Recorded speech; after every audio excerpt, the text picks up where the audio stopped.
Board of County Commissioners acts as a quasi-judicial body when it hears requests for rezoning and conditional use permits. Applicants must provide competent, substantial evidence establishing facts or expert witness opinion testimony showing that the request meets the zoning code and comprehensive plan criteria. Opponents must also testify as to facts or provide expert testimony whether they like or dislike a request is not competent evidence. The board must then decide whether the evidence demonstrates consistency and compatibility with the comprehensive plan and the existing rules in the zoning ordinance, property adjacent to the property to be rezoned, and the actual development of the surrounding area. The board cannot consider speculation, non-expert opinion testimony, or poll the audience by asking those in favor or opposed to stand up or raise their hands. If a commissioner has had communications regarding a rezoning or conditional use permit request before the board, the commissioner must disclose the subject of the communication and the identity of the person, group, or entity with whom the communication took place before the board takes action on the request. Likewise, if a commissioner has made a site visit, inspection, or investigation, the commissioner must disclose that fact before the board takes action on the request. Each applicant is allowed a total of 15 minutes to present their request, unless time is extended by majority vote of the board. The applicant may reserve any portion of the 15 minutes for rebuttal. Other speakers are allowed 5 minutes to speak. Speakers may not pass their time to someone else in order to give that person more time to speak. Good evening and welcome to the Planning and Zoning meeting for the Board of County Commissioners. We're going to start this evening with a moment of silence.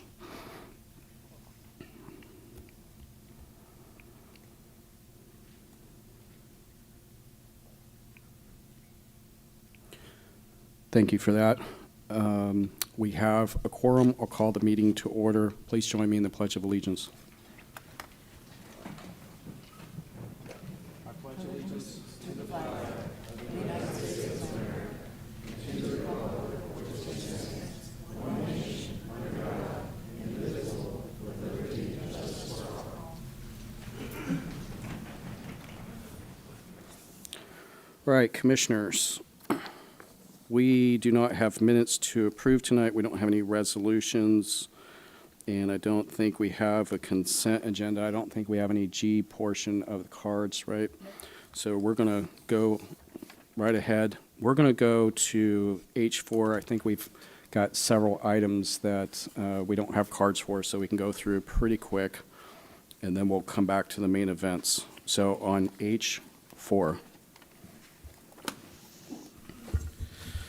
Good evening, Mr. Chairman. H4 is for the Housing Authority of Brevard County, represented by Michael Bean, requesting a CUP for mitigating a non-conforming use in RU2-30 zoning classification under application 25Z00022, located in District 5. Okay, Commissioners, I do have the engineer of record if we have questions. So first, are there any questions? Questions on the item? We don't have any cards beyond the engineer. In discussion, any discussion on the item? Is there a motion on the item? So moved, Mr. Chairman. Okay, I have a motion by Commissioner Altman. I have a second by Commissioner Delaney. Clerk will call the roll. Commissioner Delaney? Yes. Commissioner Atkinson? Yes. Commissioner Altman? Yes. Chairman Feltner? Yes, we'll show that passes 4-0. Thank you for that, Commissioners. We'll go to H5. Under H5, Lawrence Crumley is requesting a change of zoning classification from AU to RU-1-13 under application 25Z00023, located in District 2.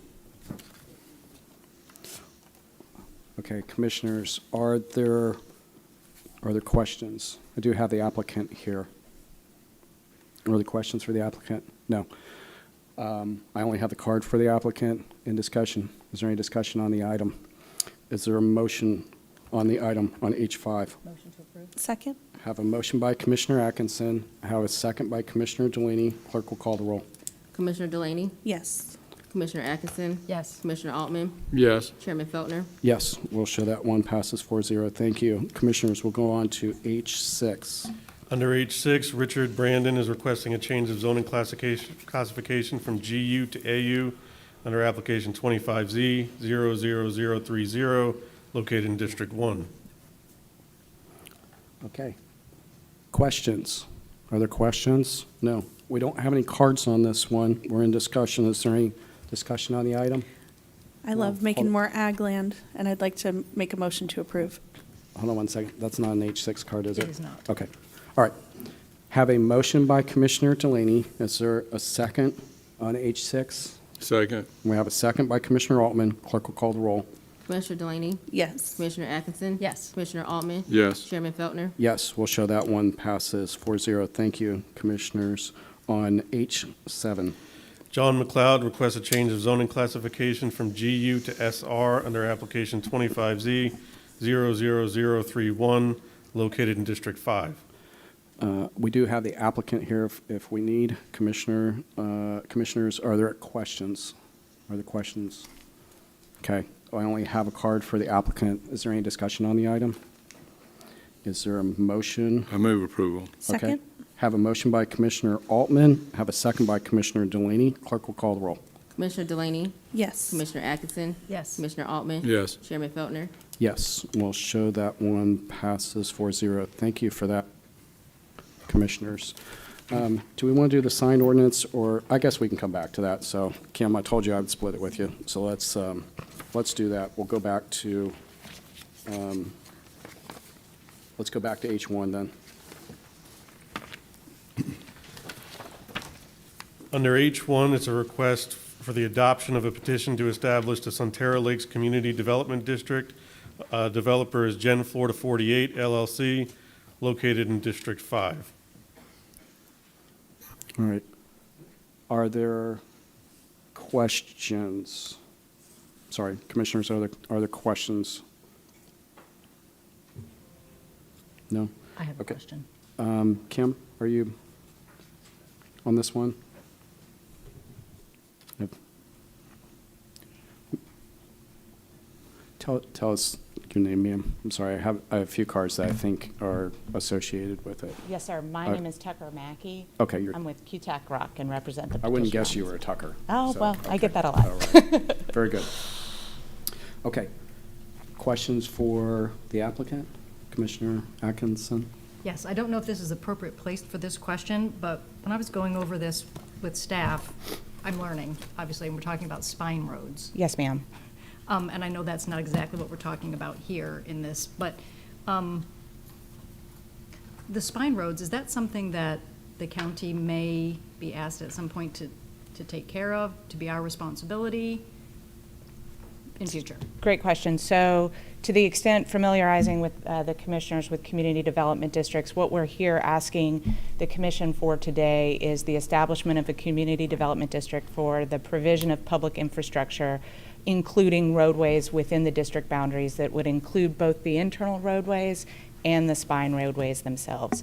This is not a zoning approval and it's not a land use approval. I think there was a binding development plan that provided for the county to own, operate, and maintain those spine roads once they were developed, and the district may be the financing tool that delivers that infrastructure. However, if that's a continuing conversation between the petitioner and the county, that's something that the district as a local government could own, operate, and maintain as well. So we will be talking about that later. I think it could be talked about further. Representatives of the petitioner are here today, but this does not bind the county to any one determination here today by approval of the district. Absolutely. Any other questions for the applicant? Let me ask a question. Is that something we want stipulated tonight for us going forward? It is certainly something the board can consider making clear as part of its motion that as you said, that the exhibits indicating that the county does have responsibility to maintain the spine roads are not binding going forward and are subject to future discussions and negotiations. And the petitioner is fine with that, absolutely. Okay. All right.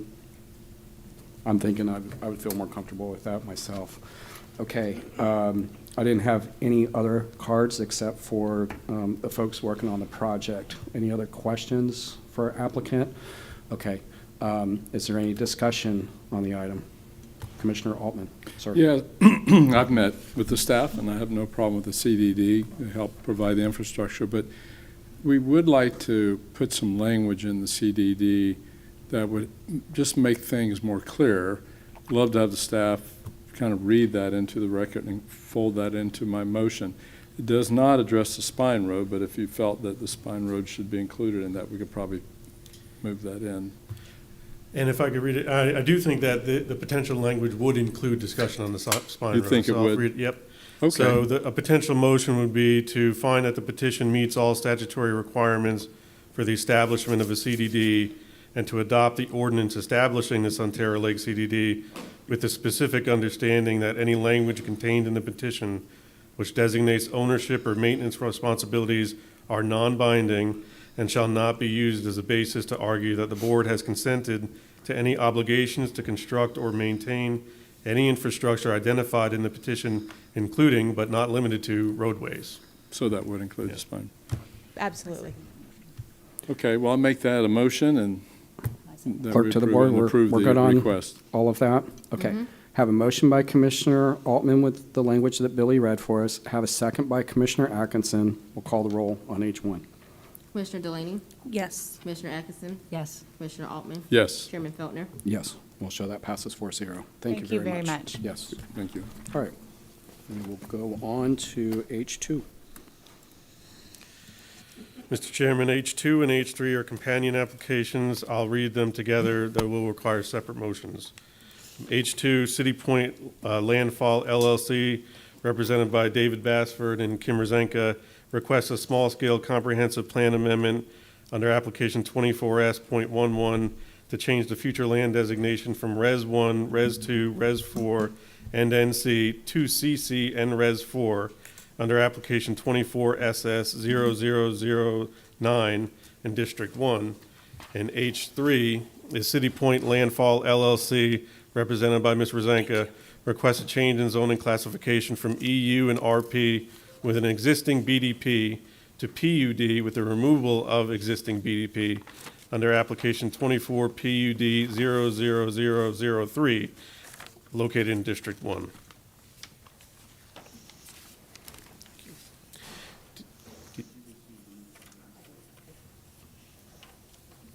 Kim, you're recognized. Yes, sir. Kim Rosenka, Lacey Rosenka, here on behalf of City Point Landing, who is the owner of the property. Just for clarification, is You Mr. might have to pull Goodson, the mic closer to you, Kim. I'm is sorry. Mr. Goodson here online, or is he not? he's not here. He's not not. here, okay. All right. We have been here before. We went to planning and zoning twice. You're all very familiar with this area, I believe, and you've had many, many emails and probably meetings with members of the community. This is a slight change in density to an area that was, binding development plan was put on it in 2008. And this is an increase in future land use, but it's really only a tiny increase in density from 19 units to 13 units. So while the flue is changing to a different density, the map I gave you in the first document shows you that Res 1 doesn't really make sense where it is.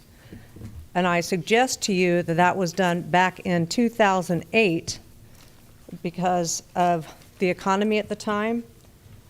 That was a difficult time. The bankruptcy of Learman Brothers, the crash of 2008, happened in September of 2008. And I suspect the developer took whatever it could get back then because they were trying for more and they took less. This is a troubled property. It's been through foreclosure a couple times, certificate of titles were issued, and it hasn't been developed because the zoning for it is not consistent with what's in the area or what's needed to develop. This is an interesting piece of property. It goes from a higher elevation to a lower elevation, and the neighbors have concerns about that because Indian River Drive has flooded. I drove it this weekend.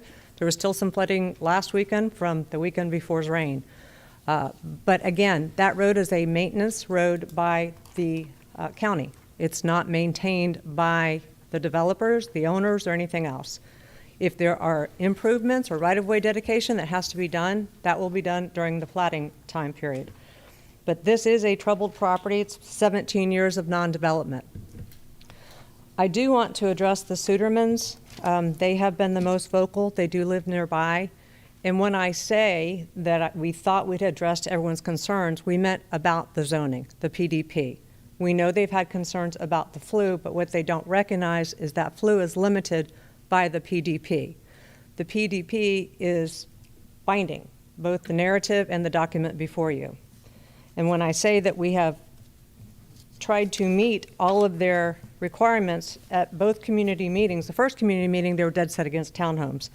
The first large page I gave you, that was the first PDP. That's the single one. That had the townhomes, it had 2 buildings of RV storage. We have come way down from that development proposal. And I say by way down, we have no townhomes. We have no access on Parkchester. We have no access on Indian River Drive. We have a walkway for the community to go to the dock, which is able to be built on the other side of Indian River Drive. All of that was changed based upon community input. So that's what I mean when we thought we had satisfied the neighbors. Everything I've read is they're concerned about the future land use. The future land use is already 4 units to the acre on 4 acres of the property on Indian River Drive, where it doesn't belong. We could move that to Res 2, but it takes a legal description. This was the most convenient way to do it, also to transfer the density that we should be able to have on the wetlands to the center area. And what we're putting in that center area, and with that the 4 acres of Res 4 already there, is 2 units to the acre, which is what the Parkchester to the north already has. So this is consistent. It's made consistent by the PDP, the PUD zoning.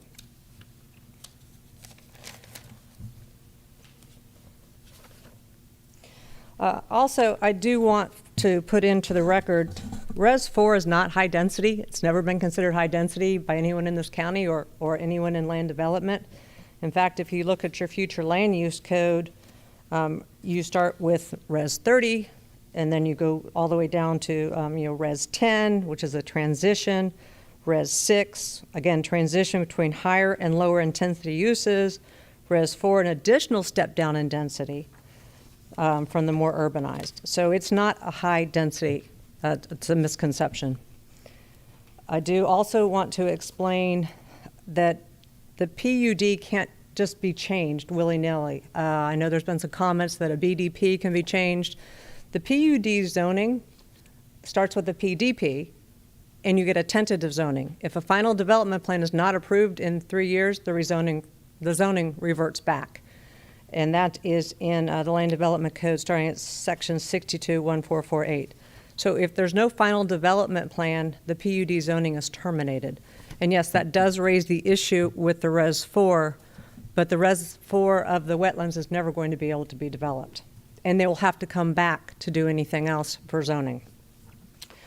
As mentioned with the PDP, there's a preliminary development plan. There's this 10-page document. That's binding on this property. That tells you exactly what they're going to do and when they're going to do it. The large set of documents I provided to you, that is the entire PUD drawing. That explains what the zoning is going to be. The one waiver request, which is on the tracks and open space exhibit, there is a waiver information. A waiver from the undisturbed 15-foot buffer shall apply to the project, and back belt should be landscaped to provide a vegetative buffer and shall be a minimum of 15 feet in width. That's because of this change in elevation from US 1 to Indian River Drive.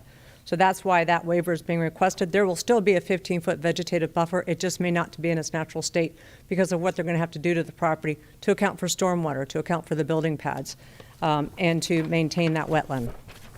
So this does show you the changes that were made. You can see on that tract and open space exhibit, they've cut the commercial use in half. So there's now only one RV storage. They've gotten rid of the townhomes. They have made the amenities through some of these stormwater tracks and some of that open space. The staff report still says we're asking for a waiver from open space. We're not.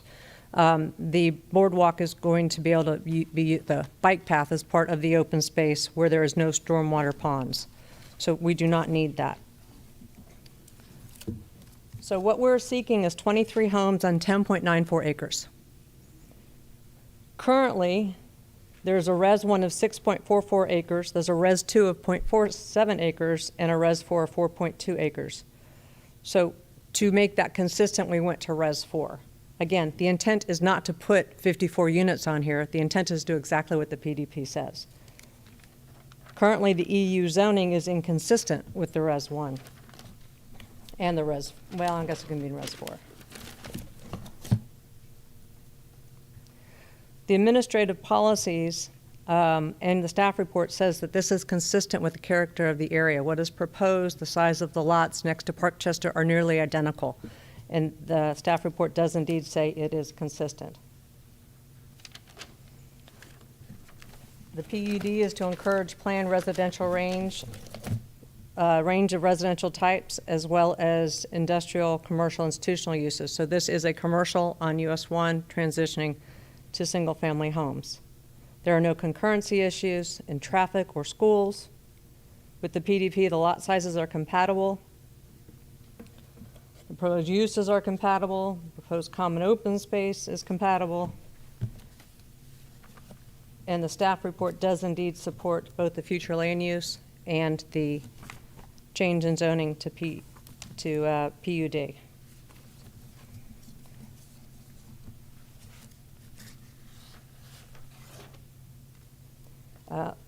Again, to repeat, that BDP is only for the 7 acres in the middle of the property. It's not over the entire property, as many people seem to believe. Bruce Moya, the engineer of record, has spoken to Public Works, and there are some concessions that have been made regarding dedication of right-of-way and other conditions that Public Works has asked. And Bruce will discuss that. In conclusion, we request that you change the future land use as requested and approve the PDP with the 1 waiver. This is not a dramatic increase. It's going from 19 potential units to 23 units, and we've reduced the commercial, so that's also reducing the intensity of the development. Currently in the residential 4, but for the wetlands, we could have 16 homes there. So again, this is not an increase, a dramatic increase. This does provide consistency with the PDP. You all know exactly what is planned. And also, if there's other conditions, that's the time to do it right now, is at the PDP stage. So with that, I would ask Mr. Moya to come up.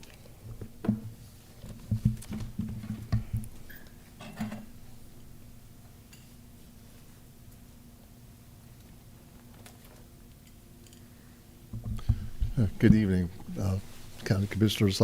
Bruce Moya with MBB Engineering, engineer of record for the project. We did have a conversation with Public Works. We've had several conversations with staff, mostly because of drainage. We understand drainage is a huge concern of this area. So we would like to offer kind of a way to maybe make a difference, make it better. Because if we don't do anything, then nothing really changes. And if you're familiar with that roadway, it's low. It's only you only have rights to maintain it based on a maintenance map that I don't think has been recorded yet.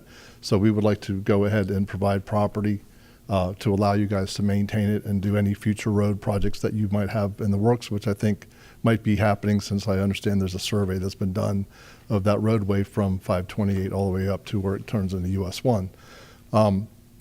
So one thing we can do, that we will do, is we will not only just meet we'll reduce the discharge rate of the storm, of the design storm. We'll also reduce the volume that's discharged off the property into the outfall. So that would be beyond your code, as well as the St. John's Water Management District code, to ensure that no more water goes to that roadway than goes there now. We would reduce that, and we'll reduce it as much as we possibly can. Another thing we will do, I know there was concern about groundwater. We will do a groundwater modeling analysis to make sure that we address any groundwater issues that might be contributing to that runoff. If we can dedicate up to 50 foot of right-of-way to the county to give you a lot of room to do any kind of drainage improvements that might need to happen in the future. So I think between all that, we can definitely make a difference and make it better than it is now. So have an improvement of what we are seeing now. Even though, we will be developing it, but the way it drains now, it's a really high gradient from US 1 down to Indian River Drive. It's uncontrolled right now. The runoff just goes straight through there, flushes through that wetland and goes right over the road. If we can control that, we can slow down the rate, we can reduce the volume, and make the drainage in that area better than it is now. Okay. Yep. And one other thing we did do, because we were very intentional when we did this PUD design, is the lots that abut Parkchester to the north are all the same size lots as their lots. And the smaller lots are on the other side of the road. So I just did want to add that in. Thank you. Okay, let's go to questions first. We do have some cards, but we're going to do questions. Commissioner Delaney. I just wanted to clarify, for the new plan that you guys have, are there going to be swales behind the houses to the north? Or were you guys filling that in? 'Cause I feel like when we met, you guys had talked about possibly swales, but Yes, ma'am. So that was one of the reasons we're asking for the waiver of the 15-foot buffer, because the way the code's written, you're not supposed to touch it. But those houses, because they were built so long ago, the houses are built high in the middle and they just drain away from it. So there's Right. actually runoff coming onto our property. So we don't want to block them. We want to make sure we convey that water down to the stormwater to the ponds. river, like it ends up now. But instead of going into our system, it'll just bypass. okay, thank you. Do you have other questions for the applicant? Ready to go to the cards? I have a question. Okay. So I have questions about the buffer, the 15-foot buffer. I am not a fan of pulling out stuff that's been there forever, right? So are we talking about pulling out, invasive species? Are you talking about ripping out everything? And if you are, what are you going to put back? That's a good question. It really is going to depend on what we need to do to make the drainage work, because the last thing we want to do is block the neighbor's drainage. So even though it is coming on our property, we want to build a system that will handle it and not back it up. So if we have to clear it and replant it, we can definitely do that. If we can clear it just very limited, then that's what we'll do. But we have to, because obviously we have to fill our lots. So we're going to fill our lots. They got their lots filled, and there's going to be a low spot in the middle, and we got to make sure that water flows, because, there's a lot of subdivisions where you have subdivisions butting at subdivisions, and if you don't get the water out from in between the two subdivisions, then you get a lot of complaints. So we want to make sure that we handle that, and the only way we can is allow us to be able to disturb that buffer. We'll only disturb as much as we have to. If we can keep the trees or if we can replant it, we'd be happy to do that. We have to do landscaping anyway, so we could definitely reestablish any vegetation that's there. Follow up? Please. So I guess what I'm saying, and maybe I'm asking Billy as well, I know that I'd like to know for sure that we're going to put back, if we're taking out big, huge deciduous trees or something, that we're going to put back something similar. And I appreciate your intention to want to put it back close. But intentions sometimes, they're changeable. And I think somewhere in here, if I'm correct, it said similar. Am I remembering that correctly, Billy? Yeah, the language included in the PDB says that in lieu of the undisturbed buffer, they would include something similar to a type B buffer. Is there a way for us to sorry, Chair. May I? Is there a way for us to tighten that language up so that I feel more comfortable that we're not just going to throw in a couple of palm trees and be done? Well, if you want to explain what a type B buffer is, but it's a combination of trees and shrubs every so often. Right. So you can't, and the trees have to meet minimum tree size criteria.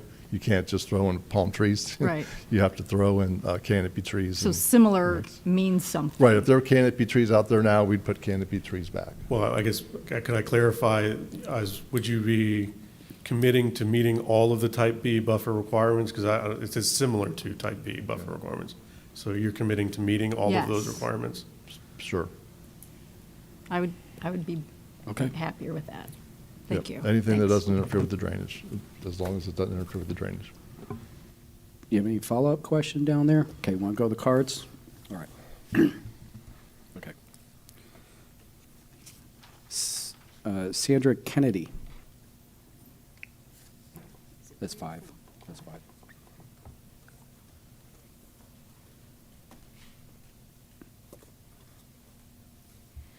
Good evening. My name is Sandra Kennedy. I'm an attorney with 30 years experience. I'm a construction lawyer.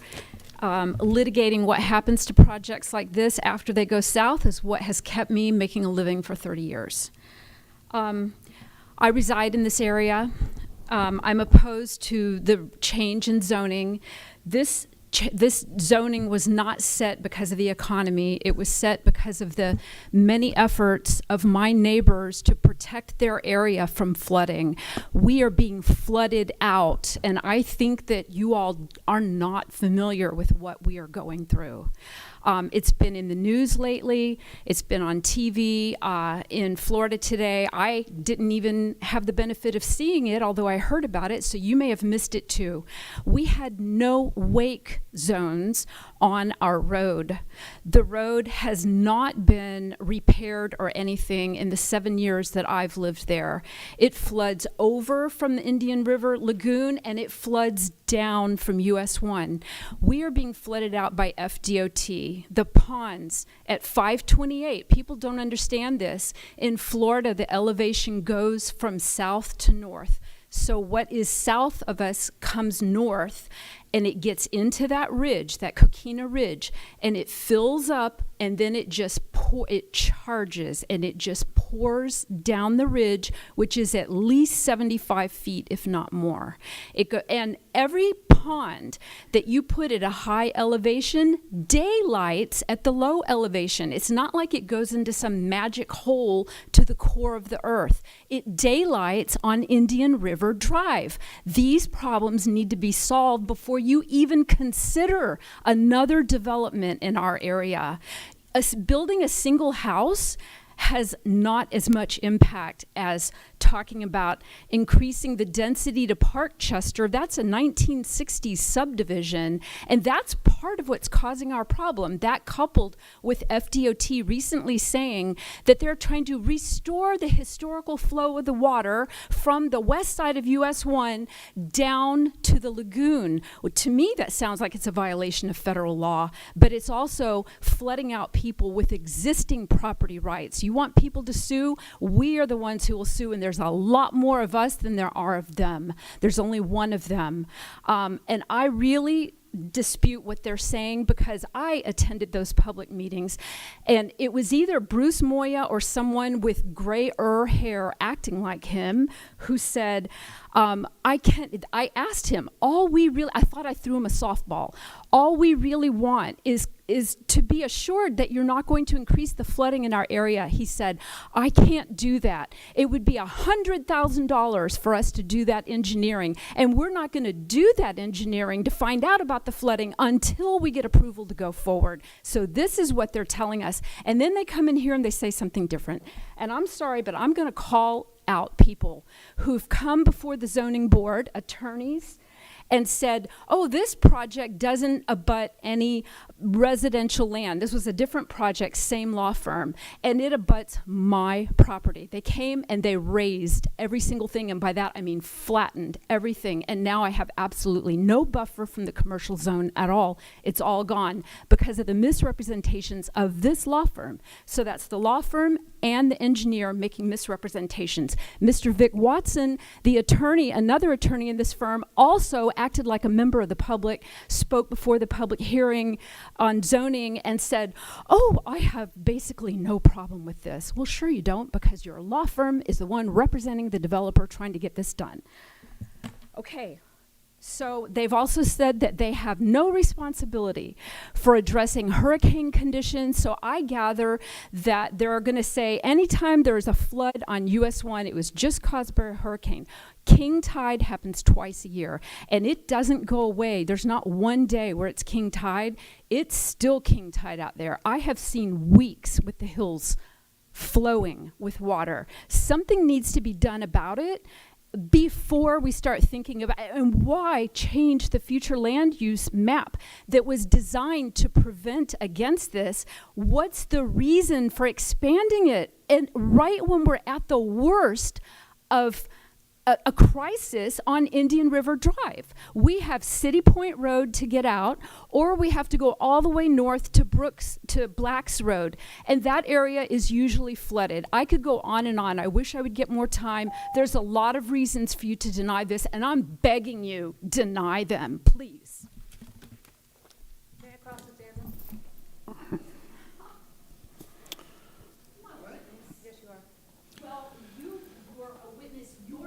Okay, hold on one second. Mr. Chair, if I may, so in a quasi-judicial hearing, and we're hearing right now items 2 and 3. Item 3 is quasi-judicial.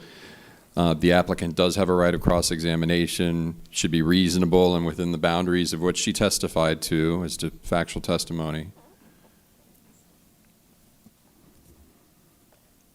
Guess I get to stay here? Ms. Kennedy, do you live in Park Chester? No, I live down off of Indian River Drive. Do you live about a half a mile from here? Half a mile from here? From the project? I don't know exactly, but my only way of egress and ingress is City Point Road. I live down the road north, and this whole land use that you're talking about changing is the same, consistent for my whole area. So I'm in Brook Hill subdivision, and this whole thing, once you get a toehold and you start chipping away at this future land use, then everybody's going to be like, oh, well, that project warrants another one, and then pretty soon we're going to be flooded all over the place, and you don't have to live with the ramifications, but we do. One more question. Aren't you adjacent to an FDOT easement that was between you and the property that was That's the RV my storage? land. Guess what? Guess what? There's nothing that says that that's actually, if you look at our plat, it's not identified as FDOT. It's not even identified as an easement, but notwithstanding that, that whole thing is my property on the plat. I paid for it, and I don't appreciate attorneys coming along and misrepresenting that that's not my land. The property appraisal website does show it as FDOT land, right? Do you being an attorney, you know well enough that the property appraiser's office, it says right there, disclaimer, do not trust what we say because it may not be correct. And when I call the county and talk about what's going on around me, I say, don't look at the property appraiser's office, and they say, don't worry, we don't. We look at your plat. I own what the plat is defined as, a lot. And you can't say, oh, well, we think that you don't own this or that. And by the way, your partner, Vic Watson, dared to say that he represented me, and he actually did represent me, and take my money and tell me things that your firm had asserted. I've never been a partner with Vic Watson ever in my life. To the contrary. Well, I've never worked for Vic Watson, I yeah. apologize then, but he has been involved in this. Thank you. There's nothing, that is definitely my lot, and you can look at it. You being a lawyer, you know that, especially a real estate lawyer. I've pulled up. It's an FDOT easement. I've pulled it up.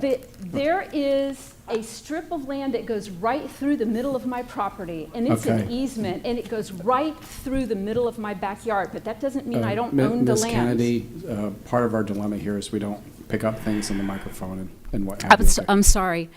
She's talking about a ditch. I had a drainage ditch through my backyard. It's not marked on my plat as belonging to FDOT, and in fact, the actual FDOT easement was north of the plat.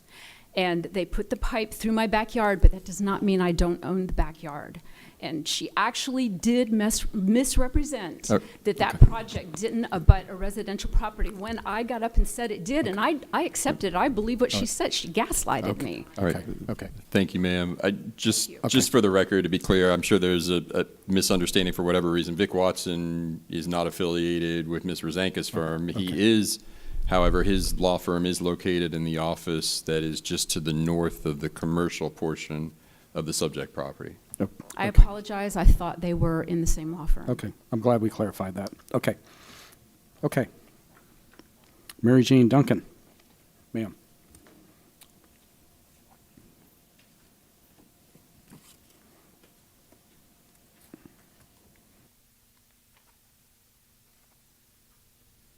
Mary Jane Duncan. I live at 304 North Roundtree Drive. That's in Park Chester. And this is definitely such a heated issue. And I think one of the things that we all need to just be mindful of is what's the big goal that we're looking for here? You know, what are we trying to achieve in our community for the best of our environmental issues as well as our population growth? And there's no simple answers, but it takes all of you really doing your due diligence and considering all of the different options and possibilities from both sides to find the happy compromise that will meet everybody's needs in these situations, because it's not an isolated situation. And if this one sets a precedence for moving forward without all of the due diligence being done, then it does open up a can of worms that other things could happen as well. So my request is just that everybody do your due diligence, really dig deep, and please consider all of the big options that are being looked at here. It's not just the importance of allowing another development to happen.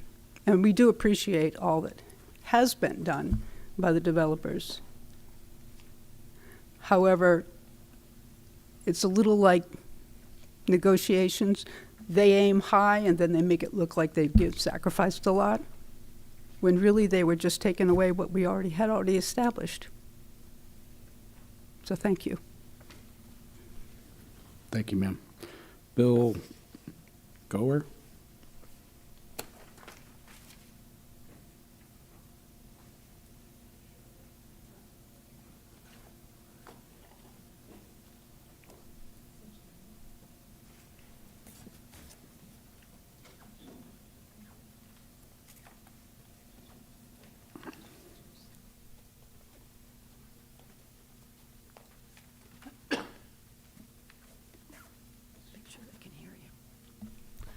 My name's Bill Garr. I live at 385 Chester Drive in Parkchester Estates. I've been here since 1989. My property backs up to that property. I've known the people that have owned it for years, back to the Sullivans, when it was Sullivan's Groves. And by the way, when you're talking about trees, excuse me, right down in the center of that property is what their tree line used to be and still is. So you're talking about rows of trees when you're talking about how many trees you're going to have to take out from over there. That property was owned by Sullivan's Groves back way before me. And okay, he lost the property due to property taxes, which his friend that took over the property, which died. That's part of the reason why that property has changed hands so many times. Okay? The other thing is, why do we have a binding agreement if it's not going to be held to? Okay? The gentleman said the first meeting was like 100 residents. The second one, maybe 20. And even tonight, we're a little thin because people can't just keep taking off to come here from work. They don't get paid to come here. But we do, a lot of us do come in for our reasons. And my property happens to be, according to surveyors, the lowest part of Parkchester Estates to that property behind me. And I do get flooded out at times, quite a bit. Again, but this individual bought this property knowing very well what the original plan was. So why to make them think that they can go ahead and have it changed? And this is ridiculous. How many times how many meetings has it been already over this? Okay? And it don't seem like anything has changed. Thank you. Thank you, sir. Sierra Collector? No, the next young lady.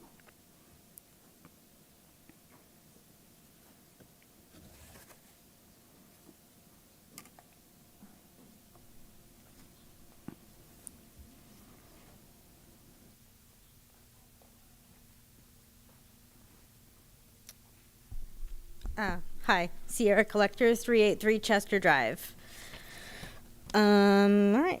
I object to this proposal. I don't think that changing the zoning classification and removing the BPD is a good idea, mostly because of the flooding. I don't know what Mr. Moyer thinks he can do to stop the flooding, but any development on that land is going to make it worse because it's wetlands. It soaks up water like a sponge. More development, more flooding. At the very least, the wetland that they proposed could be zoned as a private conservation, I think. You know, I don't want to see more flooding, so I oppose. That's all. Thank you very much. Benjamin Downey?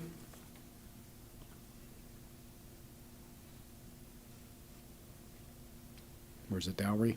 Downey, okay. Hi, Benjamin Downey, 383 Chester Drive. Our property butts up against the proposed land. I don't agree with the proposal. The main part of the proposal that I don't agree with is the fact that they're changing the binding development agreement or binding development plan. It was put into place for a reason, and I don't think it should be changed. They were talking about it's a difference of 23 homes and 19 homes. That's only 4 homes different that they're really talking about. Why should we change what's already in place to? Yes, they're doing more than just that, but why? I'm sorry, I'm bad with speaking in front of people. You're doing fine. You're doing just fine.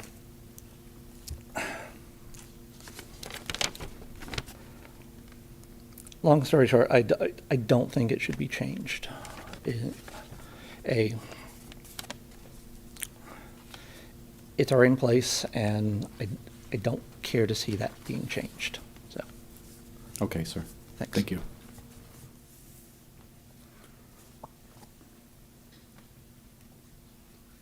Need to make sure I use my glasses more. Tom Kennelly?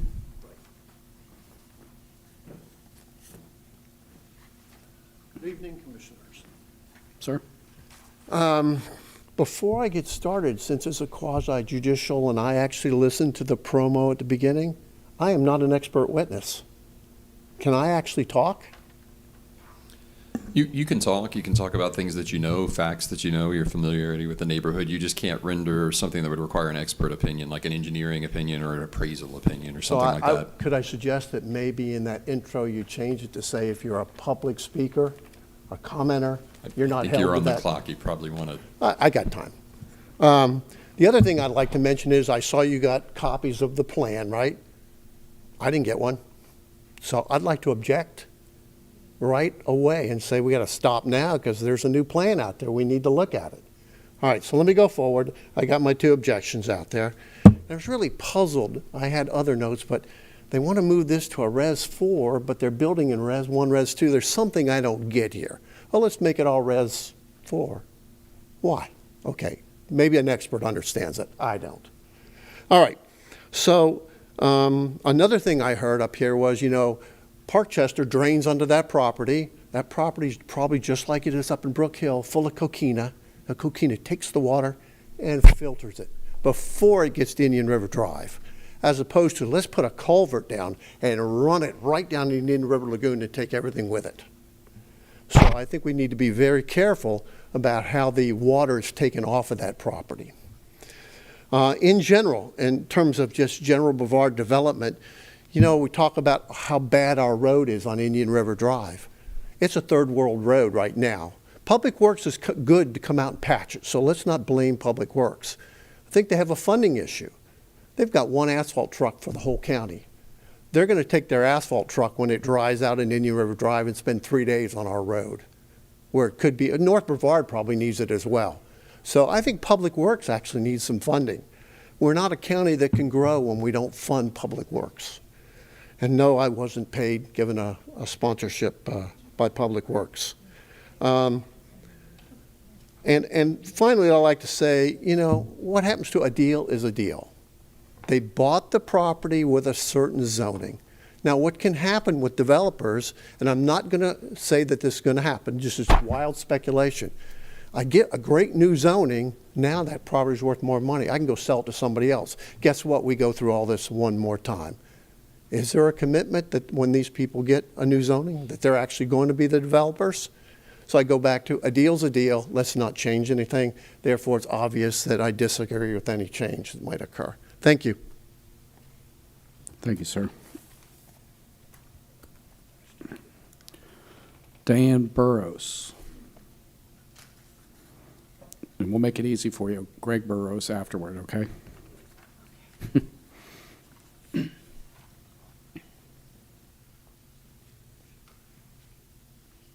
Hi, my name is Diane Burrows. I live at 381 Chester Drive in Park Chester. So City Pointe Landfall is asking for the removal of our existing binding development plan that, among other things, limits the number of houses on the western half of the property to 7 units total. It's key to remember that designating that 10.96, as the gentleman just mentioned, as Res 4 results in a potential of many more units on that entire property. In their proposed PUD, City Pointe Landfall is self-declaring, at least at one of the last meetings we had, to utilize that 2.44 acres as wetland conservation area.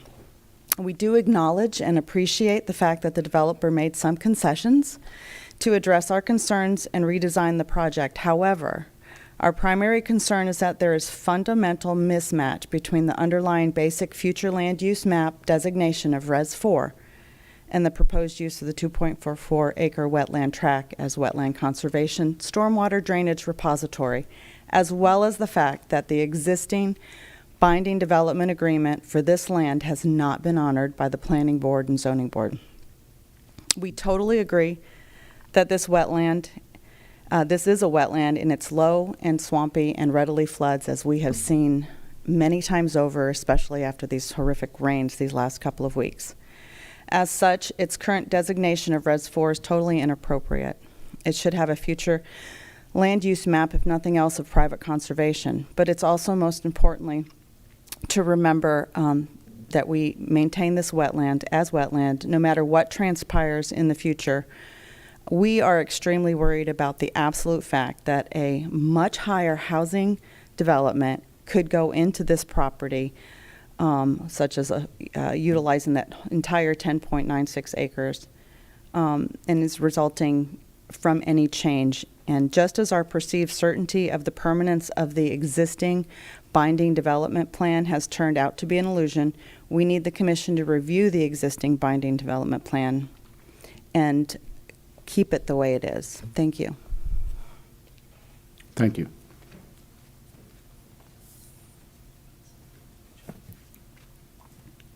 Mr. Burrows.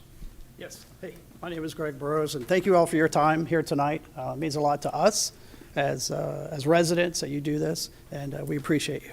A couple of things that were mentioned earlier on that I would just like to basically touch on. You've heard all about the flooding. I know you guys are probably over it with that. But when you put in roads instead of having grass and sand to percolate water, that now becomes a water slide. So all that water is just going to shoot straight down to Indian River Road. Would not be a terrible thing if they could control it, but what you're also going to have in that water that you don't have now is all the pesticides, all the fertilizers, everything else that's going to go in with all that grass, all that landscaping for all the houses that is going to go right down that hill into Indian River Drive.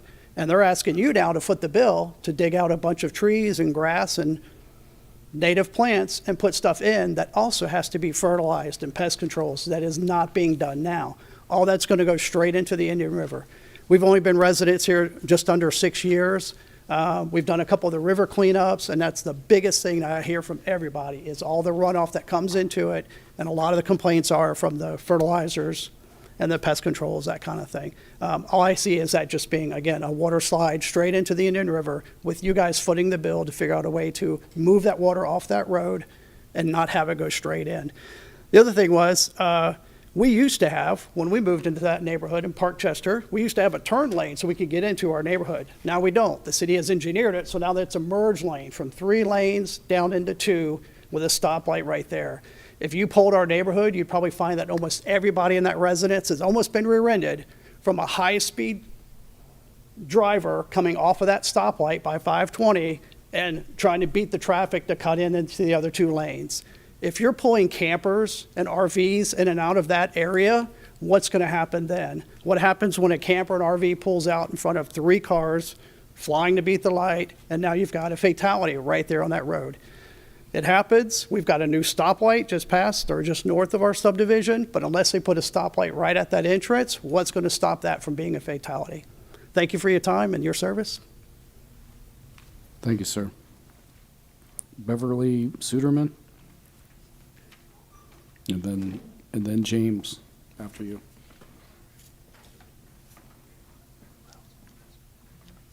My name is Beverly Suderman. I live at 3469 Indian River Drive. I'm a resident right next to this property. Our neighborhood objects to changing the future land use map. Our neighborhood includes homeowners next to City Pointe Landfall's property, residents on Indian River Drive, residents on City Point Road, and the following subdivisions: High Point, Point Place, Parkchester, Twin Lakes, Brook Hill, and Briarwood Manor. Their letters and petitions have been sent to all the commissioners objecting to this project. A wonderful former commissioner, Truman Scarborough, once told me, "Your community is the only community that has been able to stand as one to protect yourselves from overdevelopment. All others have failed." It is up to all of us to continue to protect our way of life in our small but beautiful community. I'm asking you to please stand strong.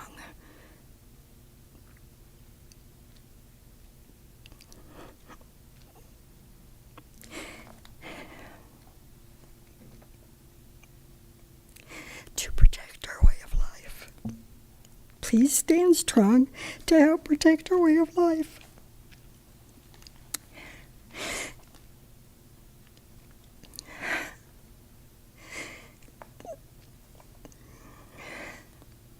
Development is inevitable. However, our historic gem in our development is inevitable. However, our area is a historic gem in a concrete jungle. We have a historic scenic drive lined with historic spacious homes and nature all around. Visitors to our area enjoy the leisurely drive and the slower pace. People enjoy biking, running, walking, events throughout the year. It is not a cookie-cutter neighborhood. There are no condos, townhomes. It is a unique community style that those of us who live here wish to protect, and out-of-state visitors love to enjoy. Commissioners, before you have worked hard to put in place a plan to protect our area. Is it perfect? No. We were all grandfathered in and right-sized when the commissioners before you created a plan that worked for everyone. They spent years working on our community to achieve an agreeable plan that worked and continues to work for our historic area. Why have a binding development plan if it is not binding? Why make it binding if it has no meaning? We just ask that you continue to protect our unique and historic community now and in the future. Thank you for your time and your support. I respectfully request that you deny City Pointe Landfall's request to change the future land use map. Thank you. Thank you. Mr. Suderman.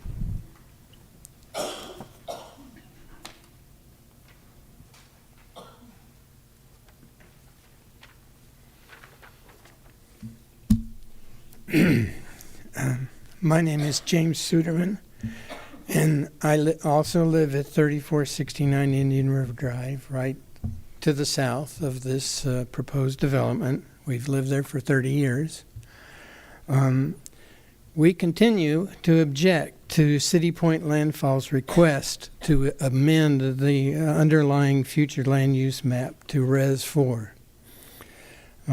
over this entire 10.96 acres. Your own county staff comments state, and I quote, "The Res 4 designation would allow up to 43 residential units. Additionally, the requested companion PUD zoning could also result in a density bonus that would allow 54 residential units with a density of 5 units an acre on the 10.96 acres. Time and time again, Ms. Rosinka has gotten up before you and said, "We believe we have addressed all of the community's concerns." This is categorically not true. Since the very first presentation at the first Planning and Zoning Board meeting in March, all through every subsequent presentation before the commissioners, our community has been consistently opposing City Pointe Landfall's proposed flume amendment on the basis of inappropriately high density. There have been a total of 211 pages of community opposition recorded under the various public comment files that's on the website, on your county website. All of the spoken comments have included concerns arising basically from high housing density. Everything from flooding to everything else that people have concerns about have as a basis just this idea of a lot more houses on this one piece of property. And we feel that this very significant display of community opposition has been pretty consistently ignored. All through this process, City Pointe Landfall has been resolute in their demand for Res 4 on the entire non-commercial property. We have become increasingly disturbed by this insistence and have begun to suspect that there's more to it than just building the proposed PUD. What bothers us most is that if City Pointe Landfall is allowed to walk away from this meeting with a new flume designation of Res 4 on the entire 10.96 acres, they or any future unit or any future owner will have the possibility of constructing up to 54 housing units on it. City Pointe Landfall could simply sell the property to a new owner who could start the PUD rezoning process all over again, this time with a starting flume of Res 4 on the property. Or once the flume is changed, once they get through this meeting, City Pointe themselves could come back at a later date due to economics or business decisions or whatever. They could come back at a later date and restart with a new or amended development plan. 54 housing units is way too many. Res 4 is way too much to ask for. Please reject City Pointe Landfall's request for this flume change.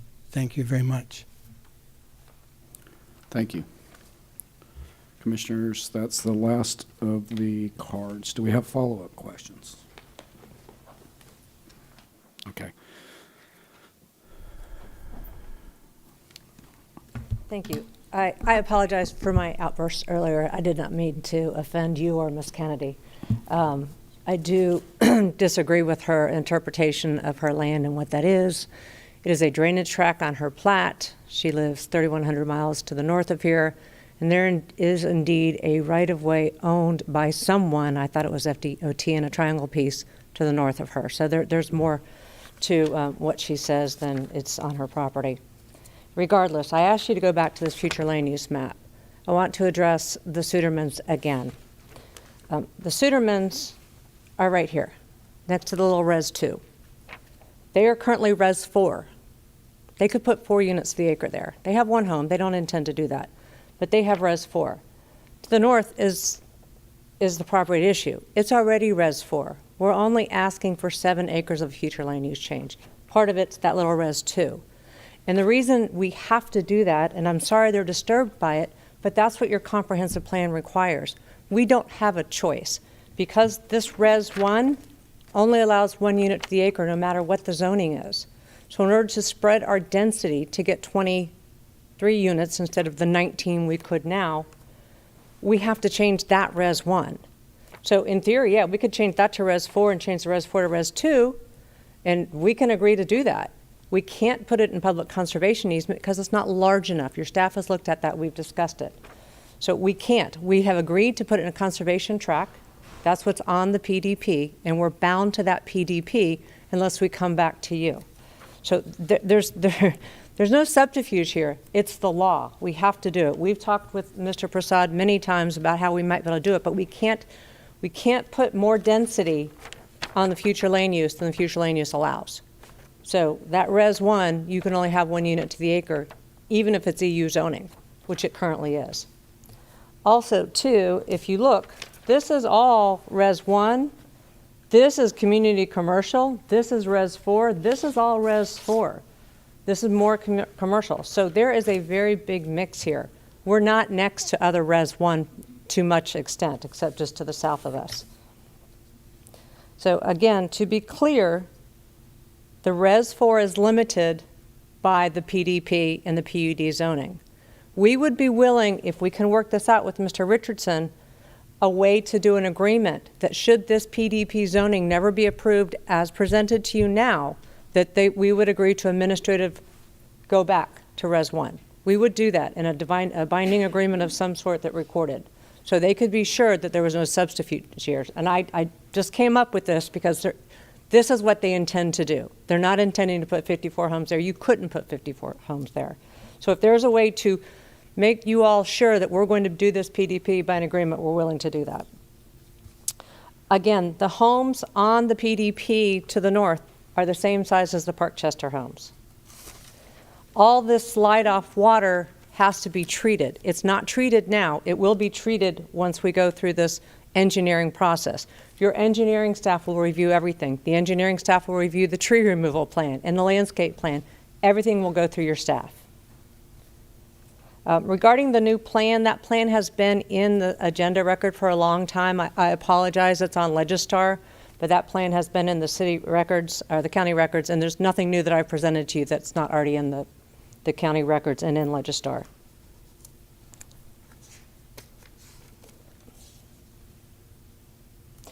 Regarding the camper and RV turn-in concerns, that again is a site plan issue. If safety warrants it, it will be required by your engineering staff or FDOT most likely. Again, 4.2 acres of this 10.94 acres is already Res 4. Regarding the permanency of a BDP, a BDP is a zoning. We're asking for it to be removed, so we're asking for new zoning to go with the PDP and the PUD. We've explained our reasons for the change. There's been no competent substantial evidence to explain why those reasons aren't good. I mean, the reasons is because what they have now doesn't work. It doesn't allow for the stormwater treatment. It doesn't allow for everything that has to be development standards today, which are even increasing in January through the state. The regulations for stormwater treatment are even greater. Why are we changing this plan? Because to protect the wetlands. They don't want to build in the wetlands. They're not supposed to build in the wetlands. So in order to protect the wetlands, they have to have greater density towards US 1.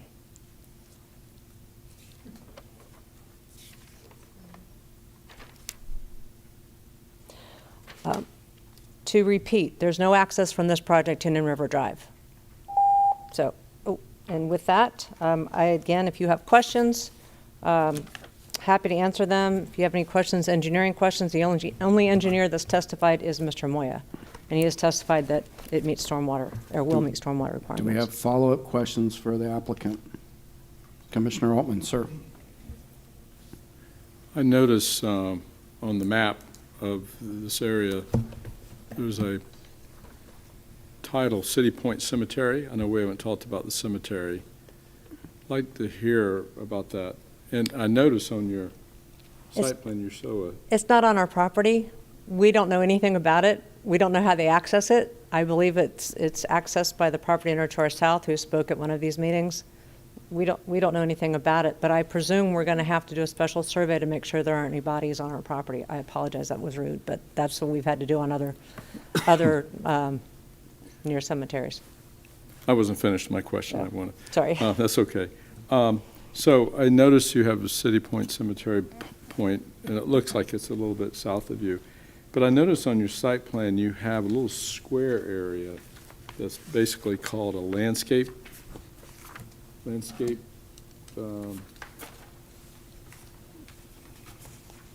title it Track C, Landscape Track.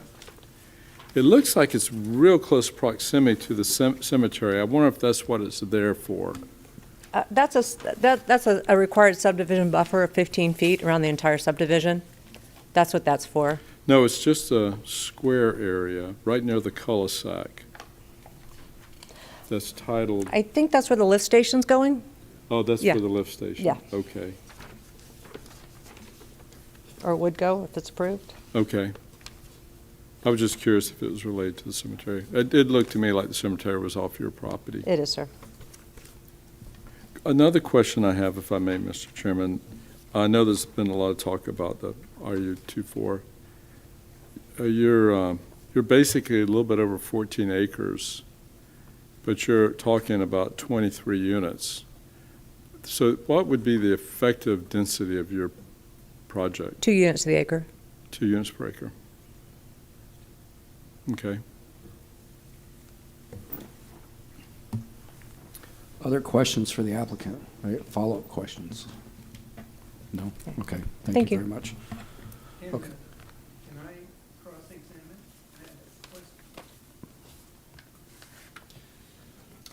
Can't cross-examine counsel, but if they put on a witness, an interested party could. But no, not Ms. Rosanka. So you're saying I can't ask Ms. Rosanka? No, you may not. Can I ask the commissioners a question? No. Sorry. No, you got to speak. Okay. Commissioners, we're in discussion. Discussion on the item. Commissioner Delaney. Thank you. So I really appreciate Mr. Moya going through and listening to the residents and, having 2 meetings and making some changes. But the thing I keep coming back to is the person who purchased this piece of land, they bought it knowing that there was restrictions on this land.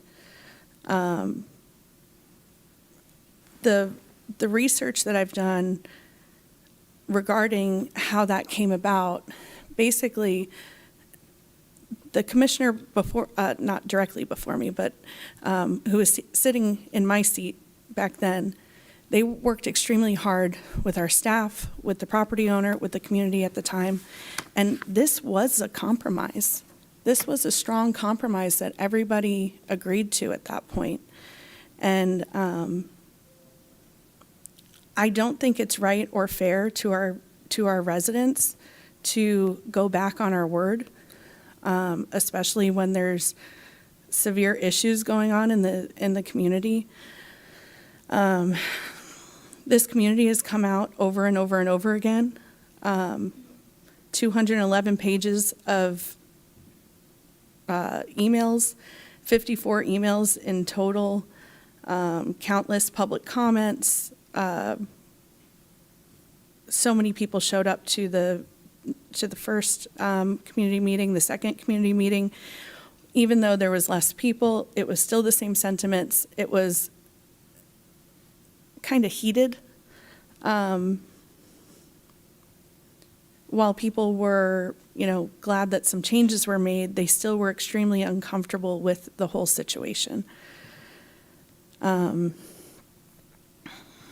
staff talked about in the staff report that there are a lot of environmental constraints, wetlands, aquifer, recharge soils. The high coastal hazard area is, on this property. Floodplain protection, Indian River Lagoon nitrogen reduction septic overlay was a portion of the property. Surface waters of the state, protected in specimen trees and protected species. And in addition to that,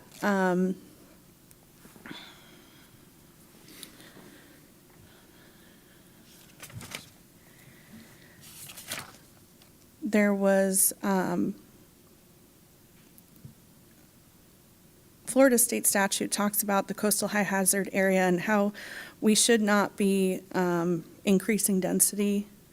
And while I understand it's only, a small portion of the property that's actually in the coastal high hazard area, it's still the same, it's very close to it.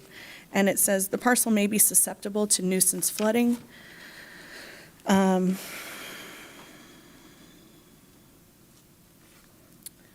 When I had my briefing, our natural resources staff was talking to us about the seepage that comes from the property, and it's what some of the residents were talking about as far as the way that the water drains off of US 1. It goes through the property and ends up on the other side towards the lagoon.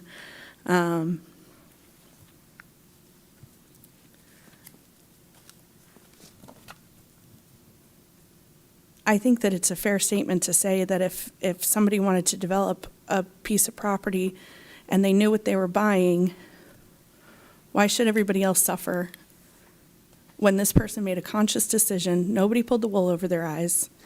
They knew what they were buying. They knew the restraints of the property. They could build 7, big, beautiful homes on this property and make it make sense for them,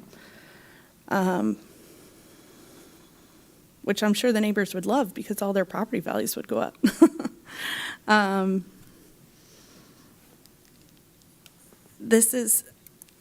hoping, especially after everything my district, and I know there were some other districts that dealt with flooding last week, but I spend a lot of time with my constituents. I spend a lot of time researching. I don't have another job. This is everything I do. And I take this really seriously. And I know my constituency. I know my community. And I'm hoping that just like I respect you guys and your knowledge on your communities, I'm hoping that I can get that same respect. I cannot support this today, and I'm hoping to get support on that. Other discussion on the item? No? Let's see. I forgot to ask. Commissioner Altman? I know there's been discussion of the prior binding development plan. I didn't see that in our packet, and I didn't ask for it earlier. Do we have a copy of that to see what it looks like? Sir, attached to the zoning H3, and I'm looking at it now, there's attachment 6 is existing BDP, but I can certainly get you a copy of that as well, but it is attached to the item. To the next item. Is it in the public web? Item number 6. Yes, sir. Okay, I wasn't sure which. It's under attachment 6 to survey. H3 Yeah. to the On zoning. the other one, there's a second one. Oh, okay, that's good, thank you.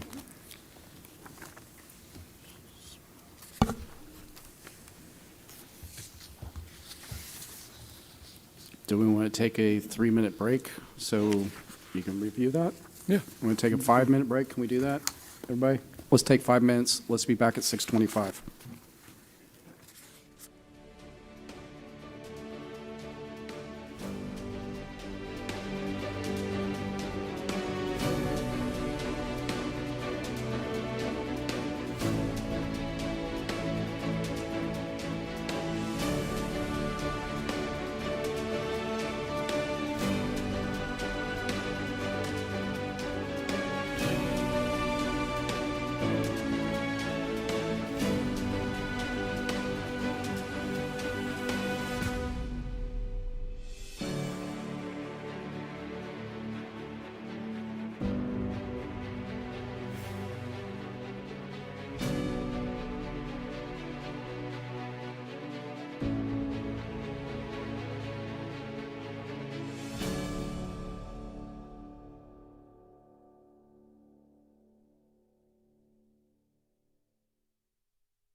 All right.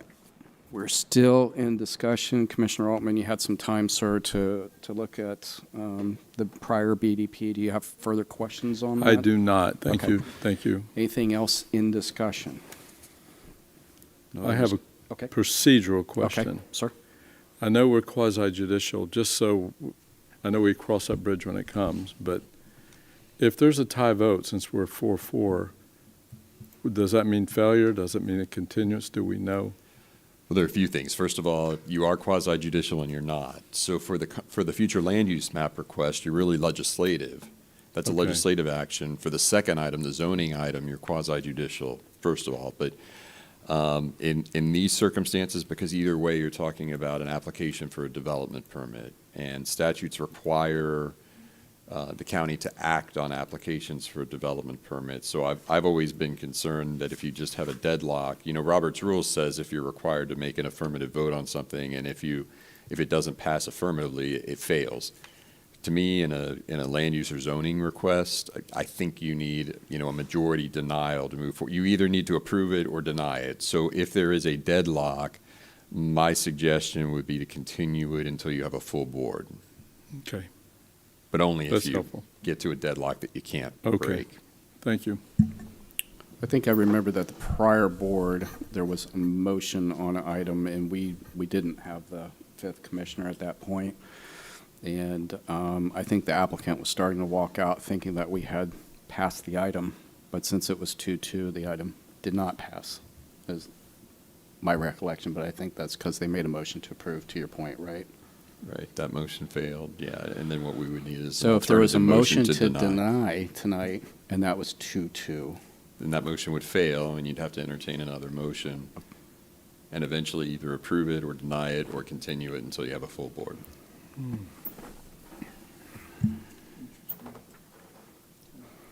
Okay. With that, what's the pleasure of the board? I would like to make a motion to deny the future land use change. I second. All right, we have a motion by Commissioner Delaney. We have a second by Commissioner Altman. Clerk will call the roll. Commissioner Delaney, Yes. Commissioner Atkinson, No. Commissioner Altman, Yes. Chairman Feltner. No. And we'll show that tied. Now what do we need to do, Morris? You need to I would like entertain to an make a- alternate motion. Make a motion to continue. Second. Okay, I think that, just in discussion on the motion, probably, given where we are, that's probably the pragmatic thing to do. And I know, I'm sorry, I know you haven't voted yet, but the motion needs to include a date certain that it would be continued to. So our next zoning meeting, December 11th. December 11th at 5 o'clock here. Commissioner Delaney, is that Yes. your motion? Yes. Okay. Okay. December 11th, right, we said? Yes, Mr. Chair. Okay. Okay. We have a motion by Commissioner Delaney to continue to December 11th. We have a second by Commissioner Altman. Clerk will call the roll. Commissioner Delaney, Yes. Commissioner Atkinson, Yes. Commissioner Altman, Yes. Chairman Feltner. Yes. All right. We'll see you back here on December 11th. Commissioners. Now, I'm sorry. On H3. Now, is that, since they're companions, do we need a motion on that also? Just a motion to continue it to Okay. the same date. Sorry. I'll make a motion to continue item H3 to December 11th at Okay. 5 o'clock. Okay. Motion by Commissioner Delaney, second by Commissioner Atkinson. Clerk will call the roll on H3 to continue to December 11th. Commissioner Delaney, Yes. Commissioner Atkinson. Yes. Commissioner Altman. Yes. Chairman Feltner. Yes. Okay. Now we'll see you on December 11th. Mr. Thank you. Chair, may I say something to the residents who spoke Okay, tonight? yes. So if you came out and spoke tonight, your comments and your input are going to be part of the record on this item for future hearing. Obviously, you're welcome to come out to the future hearing, but if you're unable to, I don't want you to be concerned that it doesn't count that you came out tonight. That will be part of the record. It'll be made available to the commissioner who couldn't be here tonight as well. All right. Thank you for making that clarification for us there, Morris. Commissioners, we'll go on to H8. H8 is the first of two public hearings regarding the adoption of amendments to Chapter 62, Article 9, Section 62, 3316, entitled On Premises Signs. and Chapter 62, Article 4, Table 1, entitled Signs by Type and Zoning Classification.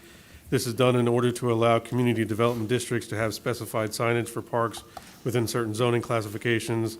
Legislative intent and permission to advertise for this ordinance was issued by the board on May 20th. BCAC heard this on October 8th and unanimously recommended approval. P&Z heard this on October 13th and also unanimously recommended approval. Commissioners, questions on this item? Any questions on this item? I don't have any cards on this. We'll go into discussion. Is there any discussion on the item? Okay. Motion on this? Second. Oh, whoever. Okay. I have a motion by Commissioner Atkinson on H8. I have a second by Commissioner Altman. Clerk will call the roll. Commissioner Delaney? Yes. Commissioner Atkinson? Yes. Commissioner Altman? Yes. Chairman Faulkner? Yes, and we'll show that one passes 4-0. Thank you, Commissioners. And I don't think we had any K cards, right, for public comment? Okay, we will go on to board report. Tad, sir, in board report, you have anything? No report, Mr. Okay. Chair. Morris? No in report. Board report? No board report? No report, sir. Okay. Commissioner Delaney? I'm not sure if we're allowed to talk about this or not, but I just am wondering what concerns there are that Commissioner Feltner and Commissioner Atkinson that you guys have in regard to that item. Yeah, I wouldn't discuss that after the public hearing's been closed. Okay. Well, I guess I'll just share my thoughts because and not even regarding that, just in general, I'm wondering about all of us are elected to represent our constituency and our communities. I spend a lot of time in my community and talking to residents. I apologize. I'm just going to advise against this. You can do what you're going to do, but I wouldn't want you to do something that unintentionally and inadvertently might create an issue if there's ever a challenge to an action or anything like that, because you're not speaking to the other commissioners, but we're outside of the public hearing. The parties have left the room. They can't respond. I'm not talking about this property in particular. Would that matter? I'm speaking in general about how we represent our districts. I respect what you're saying, but maybe we should, that's a valid conversation, but maybe we should talk about that in another meeting, not just right after the zoning, because the proximity, yeah, it just might be, it might hurt your case, it might be construed because of the proximity of time. I would agree with the council on that. I think he's trying to protect you and us. Thank you. Okay. Commissioner Delaney, you have other items? I guess all I'll say is to my D1 constituents out there, I, will do my best to always represent your thoughts and your desires for your community. And, that's what you elected me to do, and that's what I'm going to do. And I did want to give a shout out to our road and bridge team in the North End. They have been working like you would not believe, and I just cannot thank you all enough for all the work that you are putting in to clean up our community after those horrible floods. To all the constituents out there who are still dealing with issues, feel free to reach out to my office, reach out to the county. I believe that the portal closed yesterday for requesting assistance, but if you still need cleanup assistance in your homes, help removing carpets, drywall, mopping, anything, please continue to reach out to me because I can try to help connect you with resources. And again, thank you so much to our Public Works that has been working really, really hard. So thank you so much. Okay, thank you. Commissioner Atkinson and board report. Commissioner Altman, sir, and board report. I want to say something. I could say it off camera, but I sent somebody to you the other day for astronaut Hall of Fame advice. Okay. So Okay, good. if they say Commissioner Feltner sent something. All right, I'll look for them. Okay, all right. I think they're I'll give them looking to, special attention. they're looking to bring a group up there. Okay. A big group. Everybody's very excited about Artemis and all those things, so, okay, all right. All right, commissioners, everybody, thank you all very much. Have a safe trip home. Thank you.